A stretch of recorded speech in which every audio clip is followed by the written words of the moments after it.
حدیث میں آتا ہے کہ حضرت عیسیٰ علیہ الصلاۃ والسلام جب آسمان سے نازل ہوں گے، اب پتہ نہیں اتنی اوپر سے زمین پہ آئیں گے، یہ اسباب کے خلاف ہے نا، یہ بات انسان کے لیے تو ممکن نہیں ہے. جب آپ زمین کے خول سے باہر جاتے ہیں آکسیجن ہی ختم ہو جاتی ہے، زندہ رہنا ممکن نہیں ہے. لیکن عیسیٰ علیہ السلام کو اللہ نے اپنی قدرت سے زندہ رکھا ہوا ہے. جب قرب قیامت میں دمشق میں عیسیٰ علیہ السلام آئیں گے تو حدیث میں آتا ہے کہ امام مہدی شام میں نماز کے لیے کھڑے ہوئے ہوں گے، عصر کی نماز کے لیے مصلی پہ. مینار ہے، اس پہ کون نازل ہوگا؟ حضرت عیسیٰ علیہ السلام. تو مینار سے پھر سیڑھیاں لگائی جائیں گی حضرت عیسیٰ کے اترنے کے لیے. اب کمال کی بات ہے، اللہ وہاں سے یہاں تک آ گئے، تھوڑا سا تو رہ گیا فاصلہ. چھوڑا یار، تم لوگ کی سمجھ میں نہیں آ رہا. ابے سوال پیدا ہوتا ہے کہ جب ادھر سے ادھر تک آ گئے تو تھوڑا سا تو رہ گیا ہے نا. اب یہاں سیڑھیاں کیوں لگائی جا رہی ہیں؟ بھائی دنیا کیا ہے؟ دارالاسباب ہے. ادھر سیڑھیوں سے جانا ممکن نہیں تھا، وہ اللہ اپنی قدرت سے ہی لے گیا. یہ دنیا دارالاسباب ہے، یہاں پہ کیا لگیں گی؟ سیڑھیاں لگیں گی. وہاں سے نیچے اتریں گے، اتنے بڑے بڑے بال ہوں گے جن سے پانی بہہ رہا ہوگا. کیونکہ حضرت عیسیٰ علیہ السلام کو جب سولی پہ لٹکایا جا رہا تھا اس وقت آپ نے غسل کیا تھا، تو اللہ نے ان کی شکل کا کوئی آدمی کر دیا اور عیسیٰ ابن مریم کو آسمانوں پہ اسی حال میں اٹھا لی.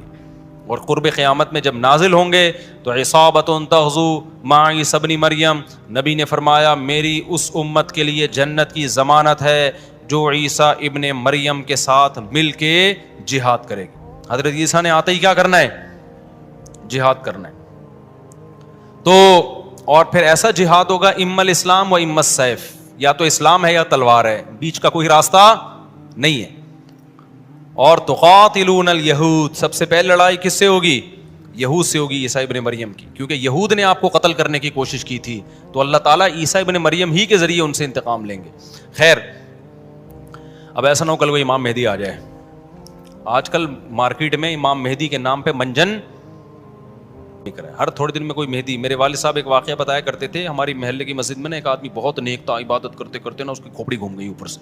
بعض لوگ بہت زیادہ عبادت کرتے ہیں، دماغ خشک ہو جاتا ہے، خوراک ہوتی نہیں ہے، ہنسی مزاح کی کوئی بات ہی نہیں ہوتی، تو اوپر سے سیٹنگ کیا ہو جاتی ہے؟ آؤٹ. تو اس کی سیٹنگ آؤٹ ہو گئی. برا نہیں تھا وہ، میرے والد صاحب کے پاس آیا، کہنے لگا، میرے والد صاحب کو لوگ حافظ صاحب کہتے تھے، حافظ صاحب ایک بات آپ سے کرنا چاہتا ہوں، آپ ذرا نیک آدمی لگ رہے ہیں، صرف آپ سے کروں گا، کسی اور سے نہیں. والد صاحب نے کہا کیا؟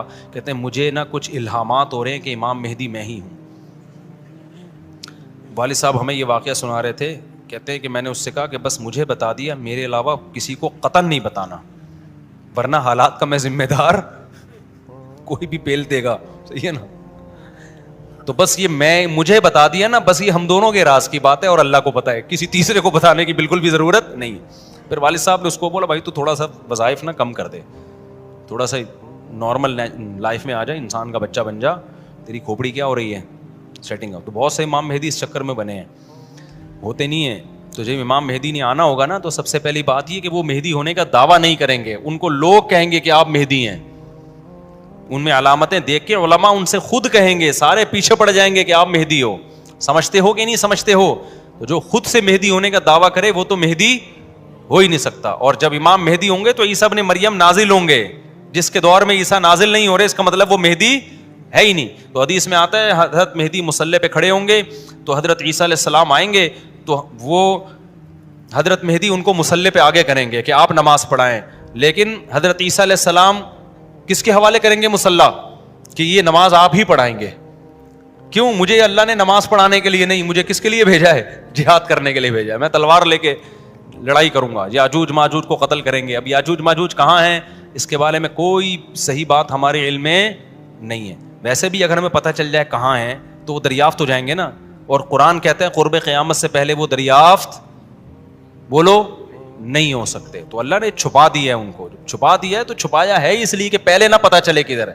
کچھ لوگ کہتے ہیں یہ چائنیز ہیں، کوئی بھروسہ نہیں ہے ویسے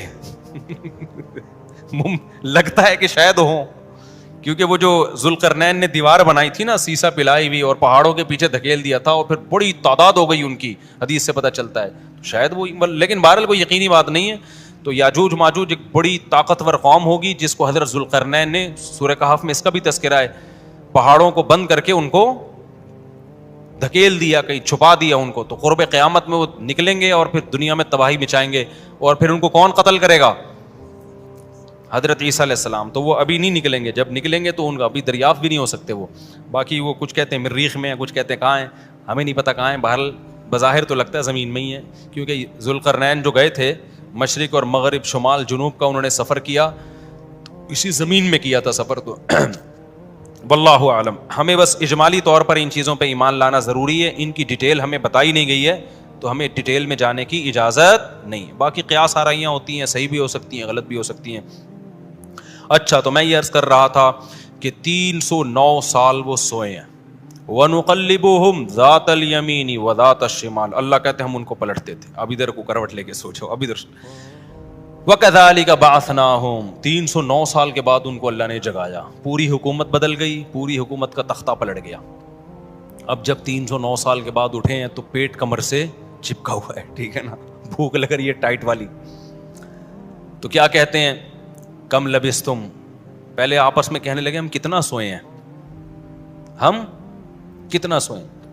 ایک نے کہا لبثنا یومن او بعض یوم, یا تو پورا دن سوئے ہیں, کیونکہ سورج جب ہم سوئے تھے تو یہاں تھا, اب یہاں ہیں, لیکن جب یہاں ہیں تو اس کا مطلب پورا دن تو نہیں سوئے ہم, پورا چکر تو ہو جانا چاہیے تھا نا.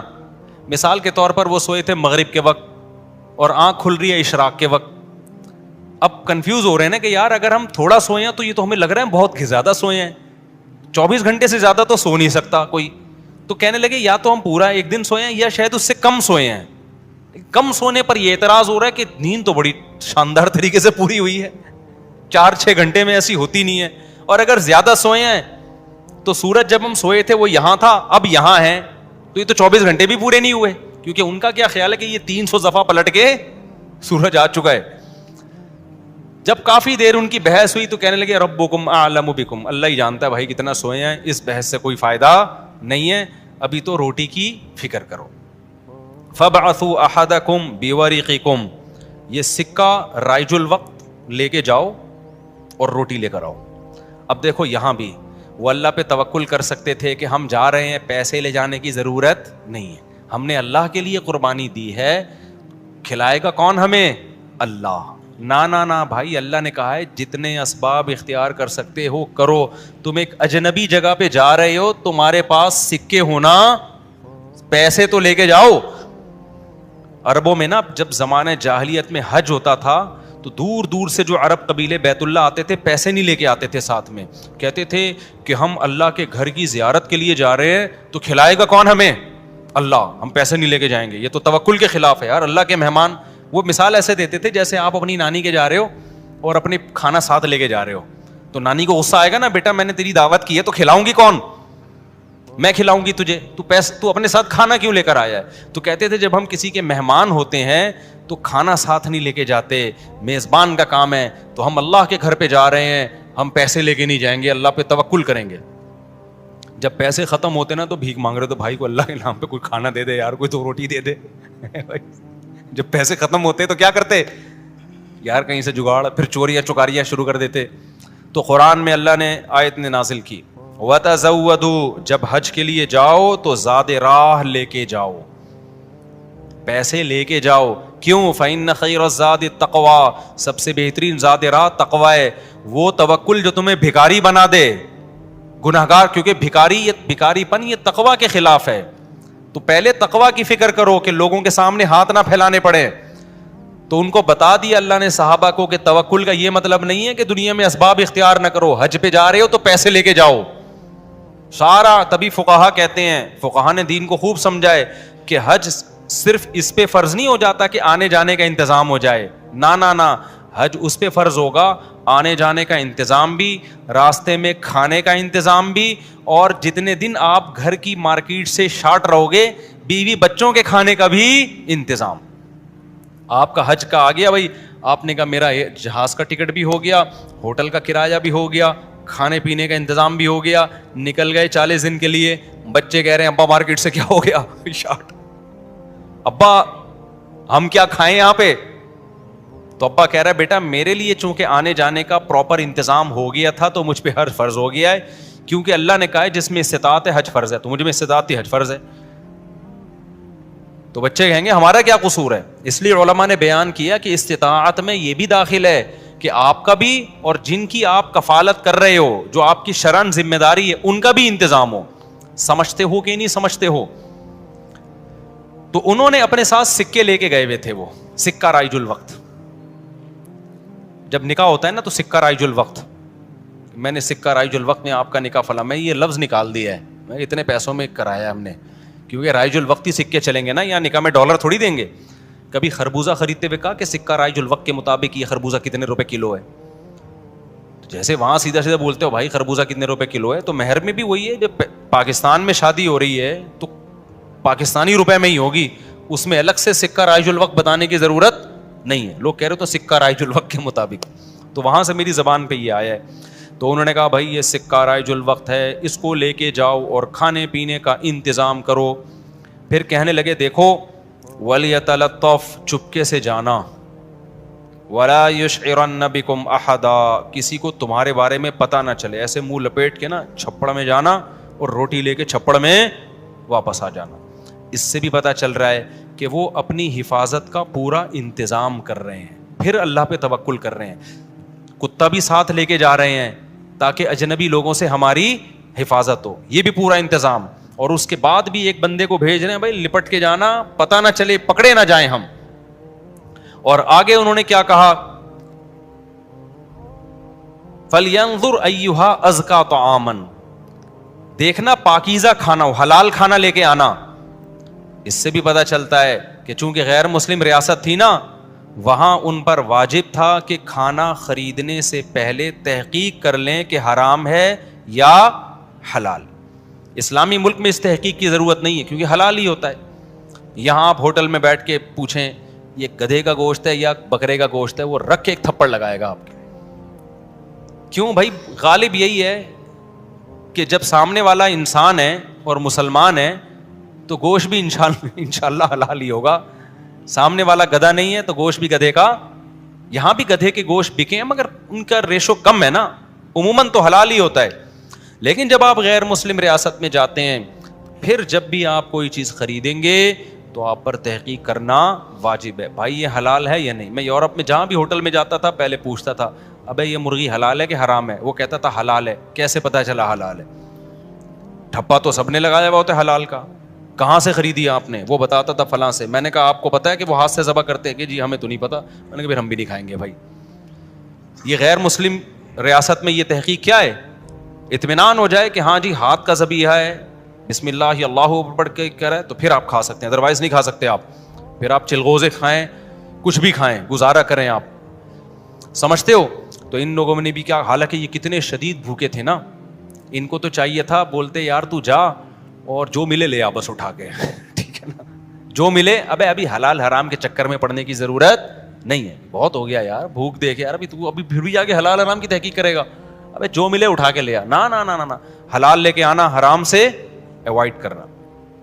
اب جب وہ بندہ آیا نا سکہ رائج الوقت لے کے, تو جب وہ اس نے سکہ دیا تو وہ دکاندار نے بولا ابے یہ کون سے زمانے کا سکہ لایا بھائی تو, ٹھیک ہے نا, یہ کرنسی تو کیا ہو گئی ہے, 300 سال پہلے یہ نوٹ ختم ہو چکے ہیں. اس پہ تو جس بادشاہ کی تصویر ہے وہ بھی بت پرست بادشاہ تھا, اس کا تو خاتمہ ہو گیا ہے. یہاں تو جہاد ہوا, دوسری قوموں نے حملہ کیا, پوری ریاست کیا ہو گئی ہے, ختم. اچھا وہ بھی دیکھ رہا تھا کہ یار یہ تو وہ شہر ہی نہیں لگ رہا, میں کوئی گوگل نے غلط تو نہیں بتا دیا کہیں مجھے, ہے بھائی. وہ بھی یہی سوچ رہا نا جو کہ بھئی یہ میں کہاں ہوں, یہ وہ جگہ ہی نہیں لگ رہی. تو 309 سال میں تو سب کچھ چینج ہو جائے گا نا. بالآخر قرآن میں چونکہ اختصار ہے, بہت شارٹ واقعات سناتا ہے. بالآخر کیا ہوا کہ لوگوں نے اس سے پوچھا تم کون ہو, اس نے پوچھا بھائی وہ کہاں ہے, انہوں نے کہا وہ تو 309 سال پہلے ونس اپون اے ٹائم ایک حکومت تھی, پھر یہ ہوا, پھر علامتیں دیکھی گئیں, یہ پرانے سکے نکلے. تو لوگوں کو, اچھا ان لوگوں کی ہسٹری بھی لوگوں کو پتا تھی کہ پرانے وقتوں میں چند نوجوانوں نے اللہ کے لیے قربانی دی تھی اور اپنے علاقے سے ہجرت کر کے چلے گئے تھے, ان کے نام یہ تھے, ان کی علامتیں یہ تھیں. تو اس سے بھی لوگوں کو نا ہسٹری سے پتا چل گیا بھائی یہ کون لوگ ہیں, یہ وہی لوگ ہیں. تو پھر بہرحال جب ہو گیا تو ان کی تو بڑی واہ واہ ہو گئی, یار یہ تو بڑے کرامتی بزرگ ہیں, یہ تو 300 سال سے کہاں سو رہے تھے, غار میں سو رہے تھے, سب نے ان کو بلایا, بھائی ان کا تو بڑا اکرام ہوا. میں اب آگے میں اپنے اسٹائل میں بیان کر رہا ہوں, قرآن میں نہیں لکھا ہوا, جو ہوتا ہے ایسے موقع پہ, بھائی دم کر دیں, ہمارے وہ گنجے کے بال نہیں آ رہے, حضرت اس کے سر پہ دم کر دیں, اس کی شادی نہیں ہو رہی, اس کے لیے دعا کر دیں, اور یہ بچہ مفتی مولوی صاحب میرا بچہ انسان کا بچہ بن جائے. ہم نے جب پیدا کیا تھا اس وقت انسان تھا, لیکن اب جو رپورٹ ہے اس کے مطابق یہی جو شکایتیں آ رہی ہوتی ہیں, کوئی پھونک لگا دیں, کوئی تبلیغ میں نکال دیں, کوئی نصیحت کر دیں, جو بھی ان کا اتنی عزت ہو گئی, اتنی عزت ہو گئی, پھر انہوں نے وہ سب آ گئے, اور ان کی بڑی جو اللہ نے نا ان کی دعا ایسے قبول کی کہ بجائے ہجرت کرنے کے انہی کے وطن کو ان کے لیے سوٹیبل بنا دی, اور بالآخر ایک وقت کے بعد ان کی طبعی موت ہوئی. تو اب لوگوں میں جھگڑا ہو گیا, بھائی ان کی موت واقع ہو گئی ہے, تو یہ چونکہ ایک بڑا تاریخی واقعہ ہوا ہے, تاریخی واقعہ ہوا ہے نا, اس واقعے کو محفوظ رکھنا. ہسٹری تو ہر ایک چاہتا ہے نا محفوظ ہو, اور وہ ہسٹری جس میں کوئی سبق ہو. تو کسی نے کہا ہم قبہ بنائیں گے, کسی نے کہا ہم کیا بنائیں گے, لیکن جو غالب لوگ تھے, جن کو اللہ نے غلبہ دیا تھا, انہوں نے کہا لنتخذن علیہم مسجدا, ہم ان کے غار, کہا جاتا ہے کہ اسی غار میں ان کو دفن کیا گیا, جس غار میں انہوں نے زندگی گزاری نا, ہم ان کے غار کے قریب ایک مسجد بنائیں گے, تاکہ اس مسجد میں نماز بھی ہو, عبادت بھی ہو, عقیدہ توحید بھی زندہ رہے, کیونکہ انہوں نے قربانی توحید کے لیے دی تھی, اور مسجد توحید کا سب سے بڑا ذریعہ ہے. مسجد بتاتی ہے کہ صرف اللہ کو پکارا جائے گا, تو انہوں نے پھر وہاں مسجد بنا دی. تو اب بعض لوگ اس سے کہتے ہیں, اس سے پتہ چلتا ہے مزاروں پہ مسجدیں بنانا جائز ہیں. نا نا نا نا, اس وقت ان کی قبر کے قریب مسجد بنائی گئی تھی توحید کو زندہ کرنے کے لیے. اب قبروں پہ مسجد بنانے سے توحید کا بیڑا غرق ہوتا ہے, اب شرک اور بت پرستی پھیلتی ہے اس سے. اس لیے علماء کہتے ہیں اب قبرستانوں میں مسجدیں نہیں بنائی جائیں گی. ان کی نیت کچھ اور تھی, آج کچھ اور ہونے لگتا ہے, آج قبروں کو سردہ ہونے لگتا ہے وہاں پہ, اس لیے آج بنا کیا جائے گا اس عمل سے. سمجھتے ہو کہ نہیں سمجھتے؟ تو اس واقعے میں ہمیں کیا سبق ملتا ہے؟ اس واقعے سے ہمیں سبق ملتا ہے کہ جو اللہ کے لیے قربانی دیتا ہے اللہ اس سے غافل نہیں ہوتا, اللہ غیب سے اس کی مدد کرتا ہے.